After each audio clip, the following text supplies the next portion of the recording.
to Celi's Hangout. It's been a little while since I've done a live hangout. I've been hanging out on the streets of LA and doing great shows. So make sure you guys are subscribed. If you're not subscribed, join the village at youtube.com/Celi Hangout. But this is episode 61, and we're hanging out with the creative team of Dutch Kills, y'all.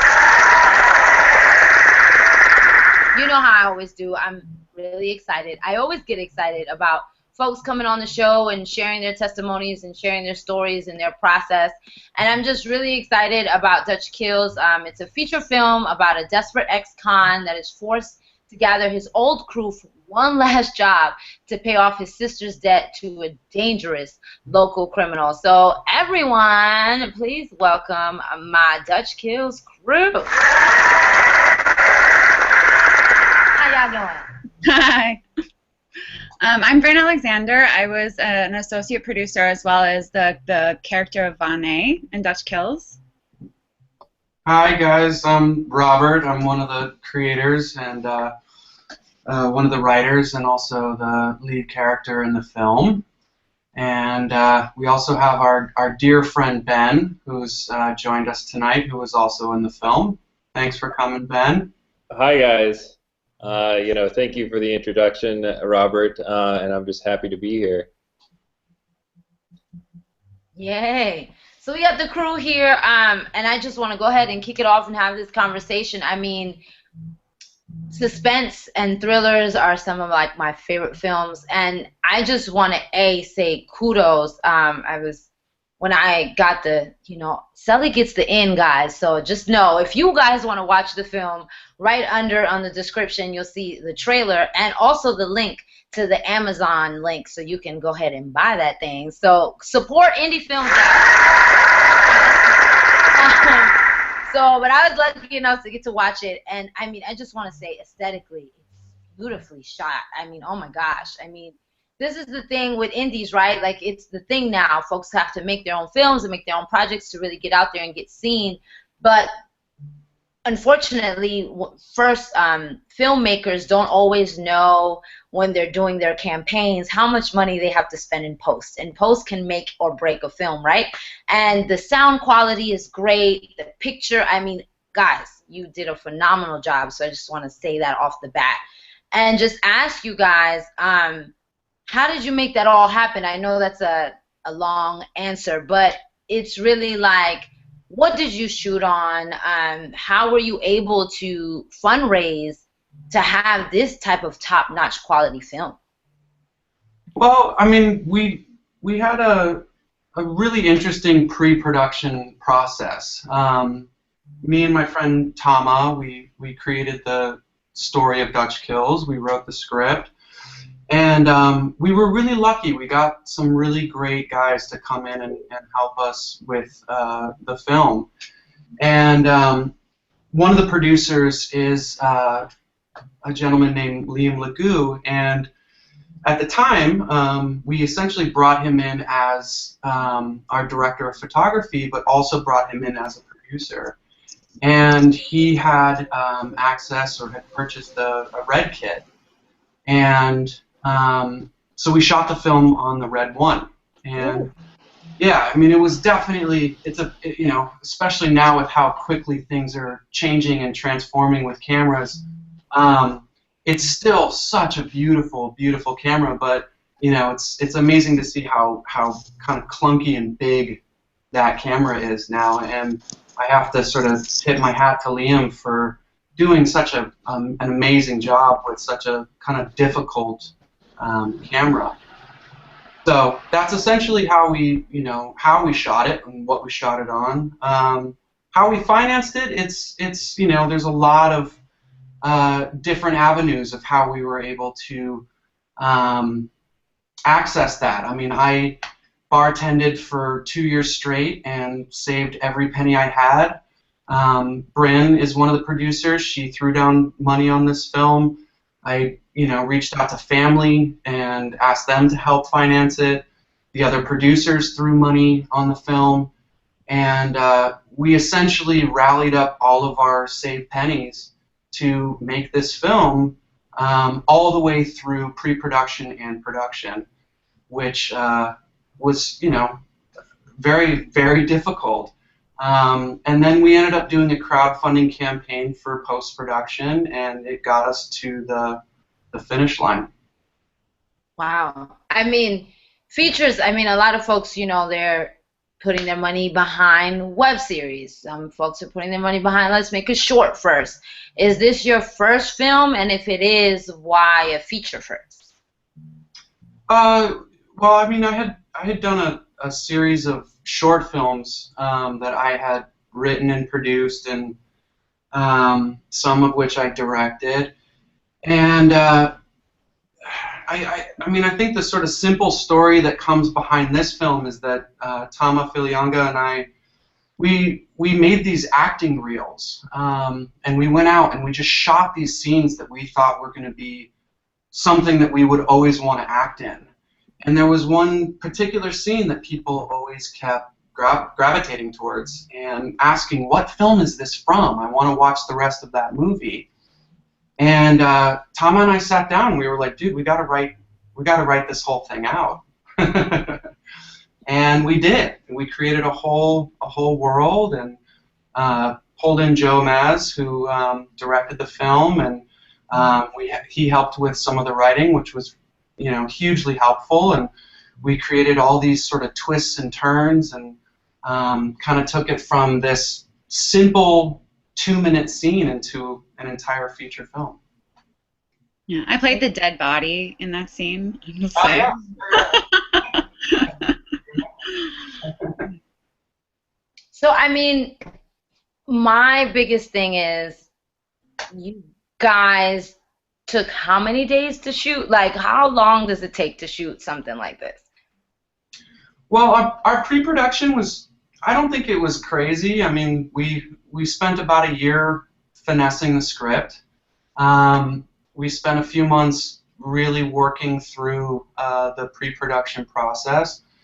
Our actual shoot time was a 3-week shoot, and we had 1 day off in between each week, and we just pushed through. And I think we've got Michael Bates, who plays the villain, ready to chime in, and be great to hear what he has to say too. But it was really intense. I mean, I wrote this thing, I produced it, and I star in it, but I also was like the prop master. And we shot, Bryn and I, you know, were living together at the time, and we shot, I think, half the film in our apartment. Yeah.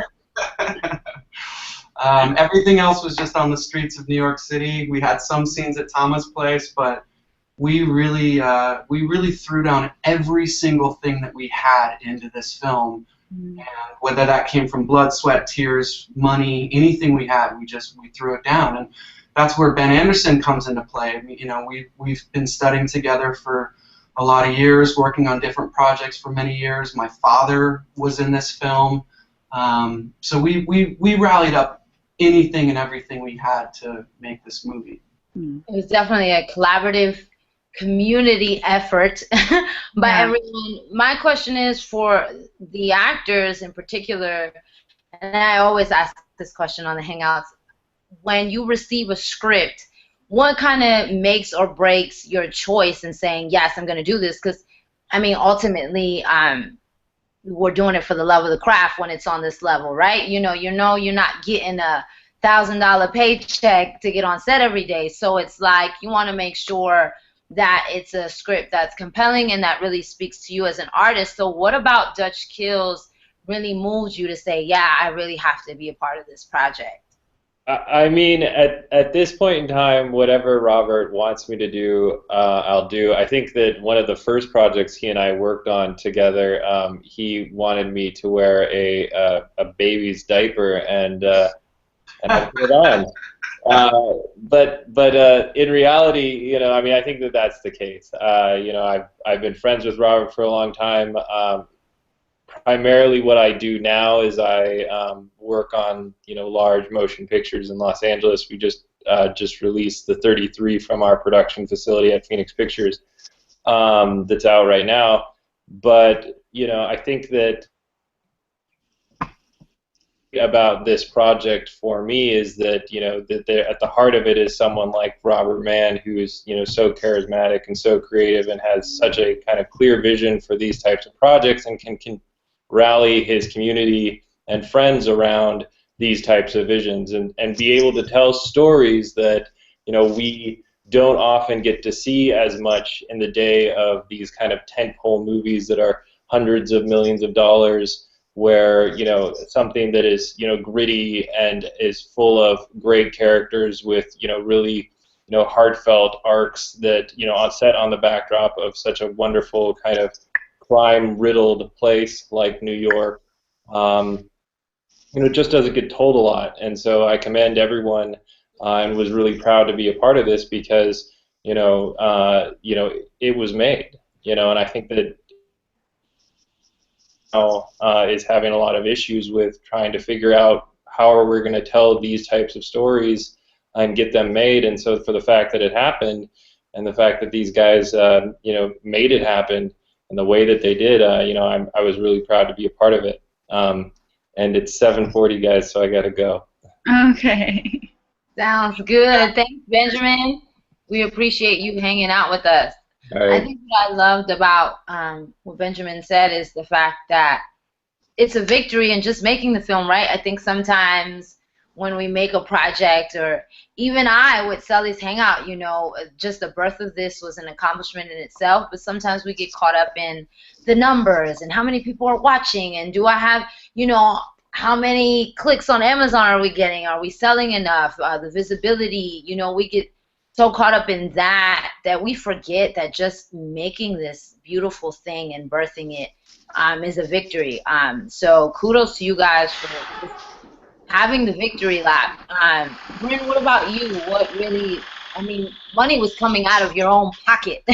You know, you really believed in this enough to put your money where your mouth was. So talk to me about your process. Did you say me? Yeah. Oh, okay. Yeah. I mean, I think, you know, the project was conceived when Robert and I were together, and he wrote this script, and I got to be there during the process, which was really fun. And of course would fund anything he did, but I really believe in him as far as what he does creatively. And it was, the script has this really interesting feel to it. It's almost a little bit European, and it was a really, really fun kind of role for me to dive into, because I was like the California girl, I was like the outsider, and so I got really excited about it. And I think my favorite part of the film was how community-based it was, because basically pulled in like all of our friends, like our friends were the cast. And it was really, really awesome, because the set was like one of the best sets I've ever been on. Everyone was so excited to be there. People were showing up for free. People were showing up and really, really wanting to work and excited about the project. And I think that was the best part of it. It was actually one of the most fun summers of my life. We had so much fun just running around, and everything was shot guerrilla style. And like I wasn't there for all of it, but I was there for a lot of it, and as a producer and also as an actress. But yeah, it was fun, and it's fun to see it get sold, especially because I don't think we expected that to happen.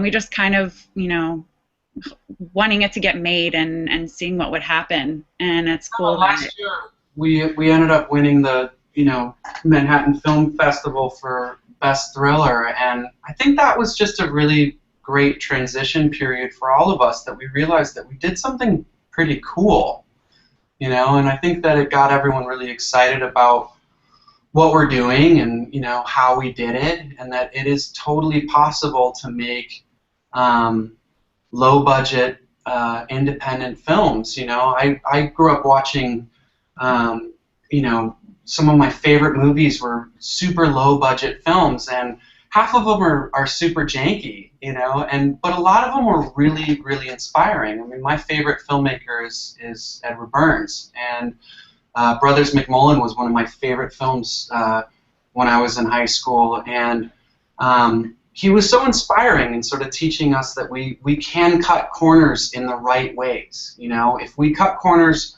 around, you know, Bryn, for example, got us almost $15,000 worth of free access to a location that, you know, is money that we saved on. In this learning experience, there's definitely corners that I don't want to cut again in the future. I definitely hope that I can pay everyone who comes and supports these artistic endeavors. But the fact that we just went after it in that way, I think people were really, really inspired by it, and people just came out of the woodwork to see it come to fruition. I know we've got Michael. I don't know if he's able to talk, but I would love to hear what you have to say, because you were there for so much of the process, and we were, you know, we did so many table reads. You know, we worked so hard on this film before we actually even started shooting it, and you were such a great character in this film. Love to hear what you have to say. Wow. Well, yeah. Thank you, Robert. That's that's a wonderful introduction. Yeah, I have to say, being in acting school with Bryn, fresh out of the William Esper studio in Manhattan, with all these sort of embryonic memories and these great ideas around acting, and then sort of being told that, you know, her boyfriend had written this script, and I get this script, and I'm like, oh, okay, what's it? Sure, yeah, I'm sure it's going to be great. Yeah, okay, her boyfriend wrote it, whatever. And I'm coming home from the bar. I was working, you know, at a bar, like as Robert did as well. And it's about 3 in the morning, and I get home, and I've got this script, and I'm like, all right, well, you know what? I'll read a couple pages, just get an idea for it, you know, and then I'll read the rest in the morning. Start reading, and I literally was up until 4:30 because I could not put it down. And isn't that fantastic as an actor when you get that kind of script?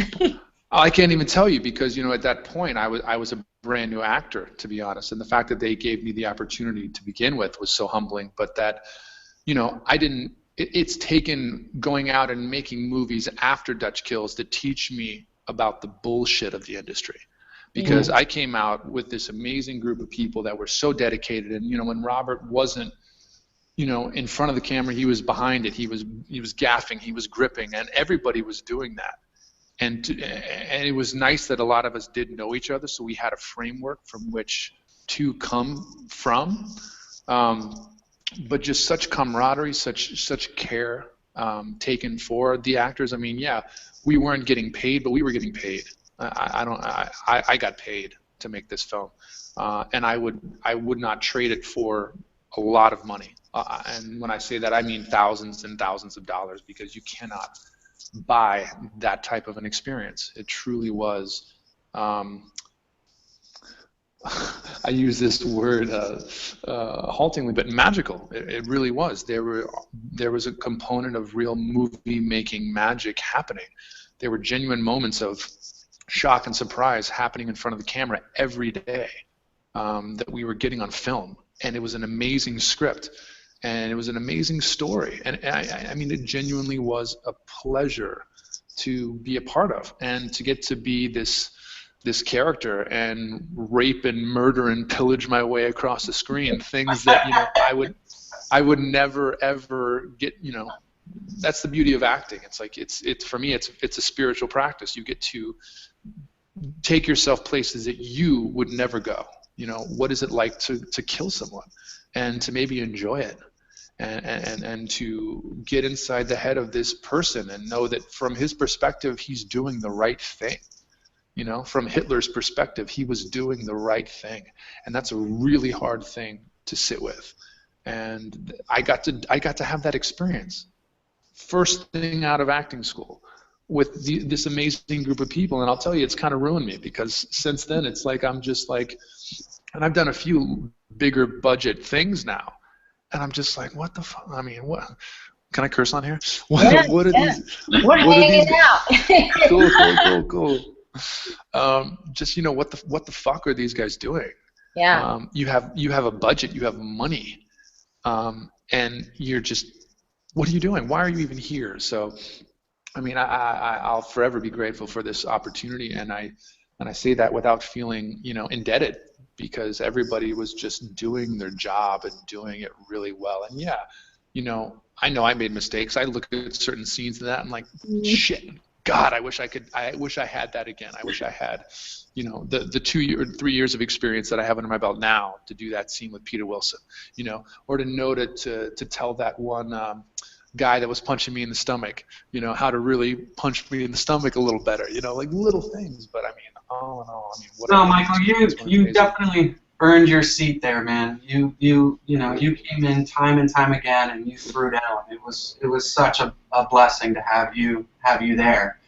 And you know, Bryn was talking about this a few days ago. You know, it's like I think we all had many moments watching that film where just like, oh God, this is so painful, you know. And I think I have a feeling even when you're at the top of the food chain, there's moments where you're like, oh, we could have cut that better, or we could have put a sound score here, or we've done tons of different things different. And at the end of the day, I think what really shines through with this film is that everyone came in and just gave it everything they've got, which I found to be just such a wonderful, as you said, magical experience. You know, we all just worked so hard on that film, and everyone just felt really fortunate to be there and had a great time. But yeah, Brent, I mean, I think that was one of your big points. Is like how many elements of that film were we just like, oh, how did we even get that? We were so lucky. That's great. I believe it's so beautiful, and that's what we promote on Celi's Hangout all the time, of the importance of building community. And then when you really build a village around you and come together for the love of something that you believe in, and when you really pour into someone else's vision, the massive things that happen as a result of that. And you know, Benjamin flying from Los Angeles to New York just to be a part of this project, and you know, you, Bryn, and Robert giving Michael this incredible opportunity. I mean, all of that connects us. Pouring into other people and helping other people ultimately all comes back to us and helps us. And look at the beautiful words that Michael now shares about you as a producer and a director, and it just speaks to you as a human being. That's why I said we're artists, but as artists, it's part of our being, and it's important to be a good human being, even in our work. And then it's like Michael said, because then you go into the Hollywood industry and see so much garbage, and then you're disappointed. And that's why it's important for us as artists to be the light in the world and be the change we want to see in the industry, to create sets and projects where we're giving. So beautiful to hear that Dutch Kills had that kind of environment. And honestly, it shows in the product. Guys, again, if you're watching this Hangout, make sure to go on the link in the description below, click on the Amazon link, and really support this film and watch it. I mean, from the very beginning, that very first shot, I mean, where you're across the table and you're talking, and he's like, man, you're going to have to, you're mine now, you know, basically. It was just like, oh, this is the beginning? Like, where do we go from here? You know, it's just like, I mean, it grabs you in the first 2 minutes. And they're very rare films that can do that, especially indie films. Like, the way that this film grabbed me was as if I was sitting at the movie theaters paying $14 to go see this big budget, you know, thriller. Like, I really felt like, I was like, oh, okay. You know, I was in it. And so that says a lot. So even if you guys have whatever little mistakes, I mean, if this is your first feature, I can only imagine. Make sure you call me when you make the second one. I want to be there. No, I appreciate that. Those are very, very kind words. And yeah, I mean, you know, I think that when we set out to do this thing, we had no real expectation of it being, you know, great. We just wanted to put our best foot forward. And, you know, it was amazing to watch how many people came out. You know, like I said, that opening scene is with my dad. You know, I've never worked with my father in an artistic sense in that way. It was so amazing to have him there with us. And, you know, as Bryn mentioned, you know, we were living together in Brooklyn. And when we first started making this film, you know, we had rules written out on our wall.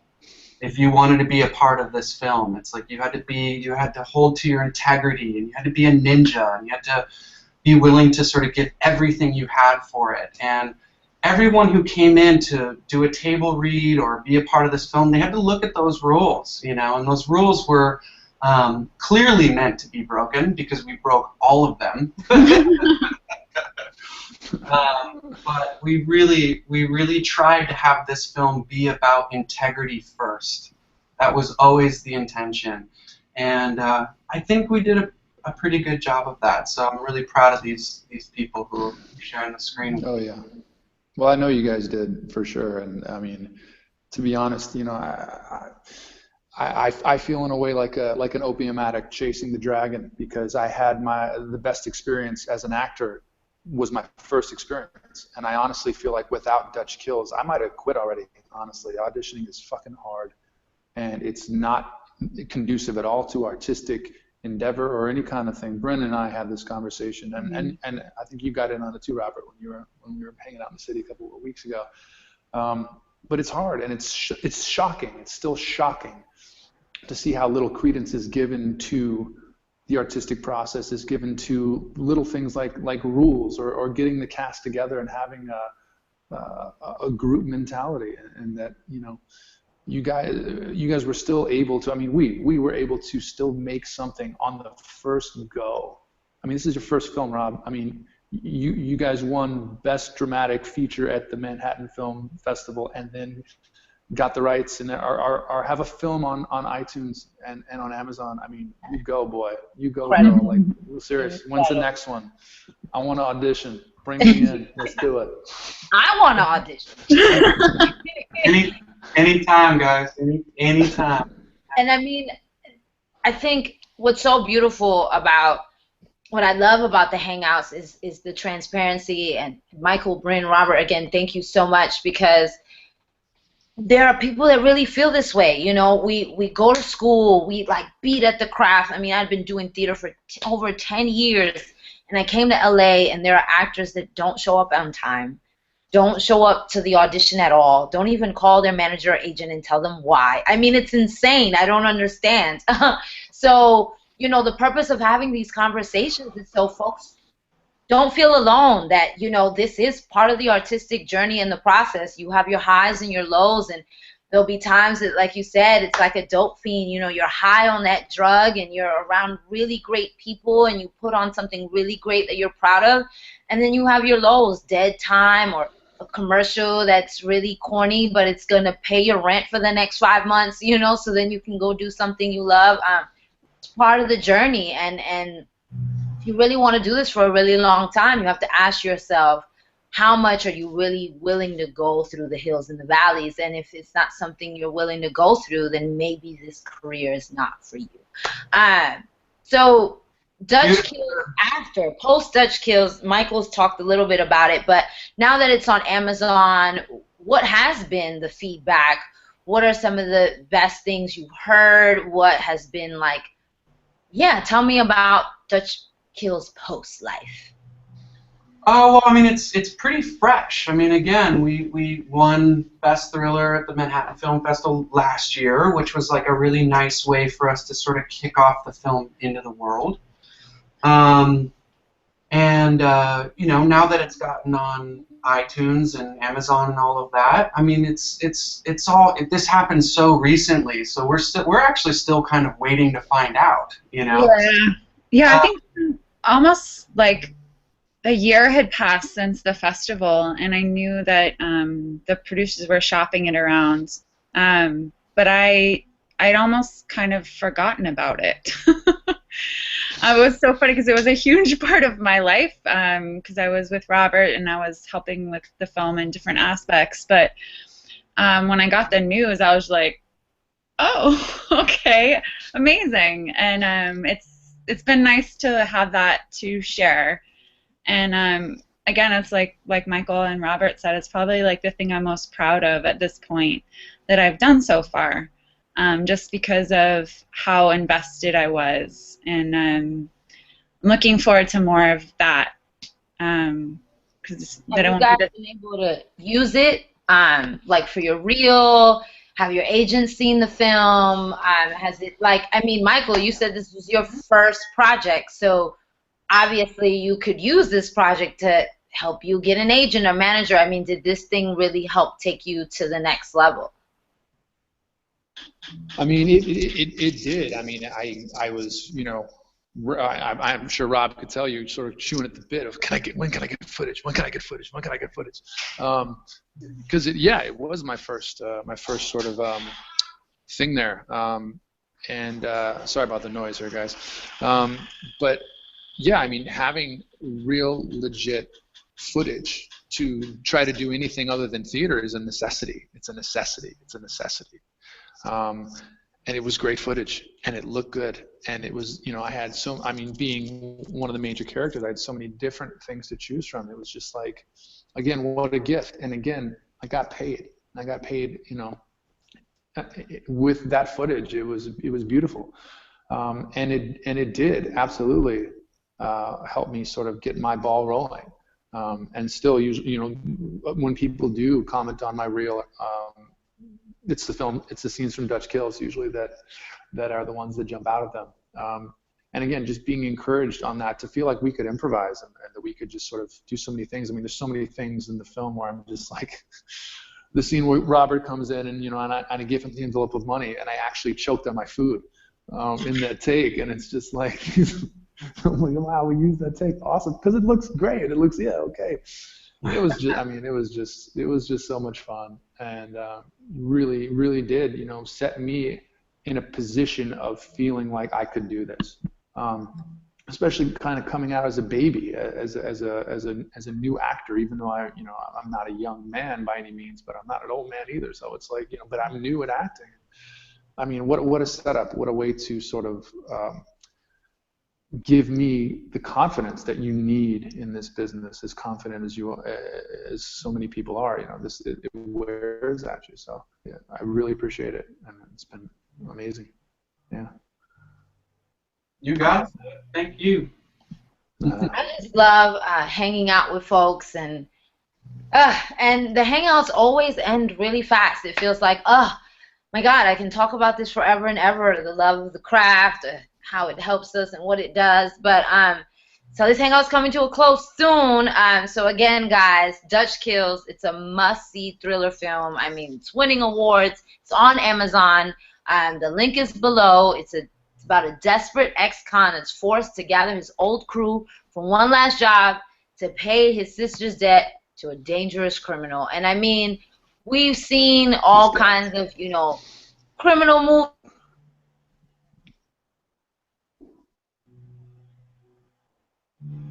Took an acting class with her, but I don't know Robert besides, you know, doing this test call with him. And, you know, he seems like a real chill, kind of like nice guy, you know, maybe dorky on the weekends, who knows. But I see this film. He's serious, man. He's like this badass dude in this film. I literally, like, for a second didn't think it was the same person. Like, I was just like, wait, this is the guy I'm interviewing? So like I said, the acting is incredible, the cinematography, the sound production. I mean, it's worth buying on Amazon, guys, so make sure you do it. Before we go off the hangout, guys, just tell me your favorite line from the movie, and how folks can stay in touch with you and follow the journey, and how they can, you know, keep up with what's going on in your life.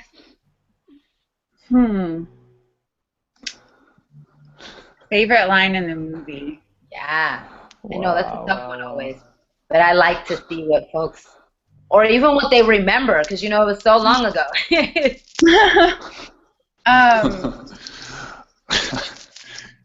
Valentino's been on my nuts since the day he got out. That's a good one. I like that one. I think my favorite line is actually Robert's line. It's in the scene where we're in the staircase, and he says to me, I ask him, he asked me to come in and get a beer with him, and I tell him that I'm not going to go in there with you. And he's like defending himself, and he's like, but I'm not asking you to come in. I'm just saying that I got beers in my fridge because it keeps them cold. That was my favorite line. Felt like Thank you you guys very much. improvised that, man. It I was so adore natural. your impersonation of my acting. Right. She really tried that one. She tried. Yeah, I think my favorite line. Well, before I give you my favorite line, I do have to give a little shout out and a little love to the other producers of this film and the director. They were so amazing. I have nothing but love for those guys. I'm so glad that this whole thing came to fruition, and I'm really proud of everyone that was really involved in this film. But with that said, unfortunately, my favorite line of the film was actually cut. And it's a scene where Brent and I, Vonne and Val are on a date, and he asks her to break the ice, and she says this joke, and it's a terrible, terrible joke. And I look at her and I say, "You suck at breaking the ice." And it was my favorite line. I just loved it. There was something about just cutting through it, and it was really one of my favorite endearing parts of the film. So, yeah. Man, well, maybe when you guys release the DVD, it can be on the director's cut or something. Yeah. No, but you gotta make cuts. Gotta make cuts. Yeah, gotta do it. So, Robert, we can start off with you. How can folks continue to follow your journey and know what's going on, and we can, be hip to when the next one's coming out? Yeah, definitely. Well, I mean, my whole sort of purpose in making Dutch Kills was to create a community, and that's a big thing that you mentioned. And I feel like the best filmmakers that are out there, they work with the same people time and time again, and I think that's such an important part of storytelling and artistic process and all of that. So I will definitely continue to work with all of these folks. And as far as where you can find me, find me on Facebook. My sort of professional name is R.L. Mann, due to the fact that SAG only allows so many Robert Manns in the world. Kind of odd. But yeah, R.L. Mann, you can look me up on IMDb. You can access my email and all of that stuff through that. And as far as other social media type things, I think Facebook is the easiest access. Sounds good. How can we stay in touch with you, Bryn? So my IMDb thing is below, but also Facebook is probably the best. Bryn Alexander, and we have some projects coming up, so we'll definitely keep you posted. But yeah, excited for more to come. Yay! And Michael? Yeah, same for me. Facebook's great. I spell my name a little different. Mikaal, Bates, like the motel, no relation. But yeah, IMDb as well. And yeah, you can even go to my website, michaelbates.com. Check out my reel, anything like that. So. Awesome. This is awesome. Thank you so much, guys, for hanging out with me and with the creative team of Dutch Kills. Again, watch the movie, and subscribe to The Village. Join the community in the Village of Celi's Hangout, youtube.com/Celi Hangout. And 2 episodes in one day. That's how we do it out here. Episode 60 just dropped this morning. Celi's Hangout, Night at the Movies for Chirac, a new Spike Lee joint. Make sure you check that out and see what folks have to say. It's been a controversial thing. Some people love it, some people hate it. So check out what the Celi Hangout Village had to say about Chirac. And of course, this episode right here, 61 Dutch Kills. Tell a friend to tell a friend. Love you guys. Until next time. Thank you so much.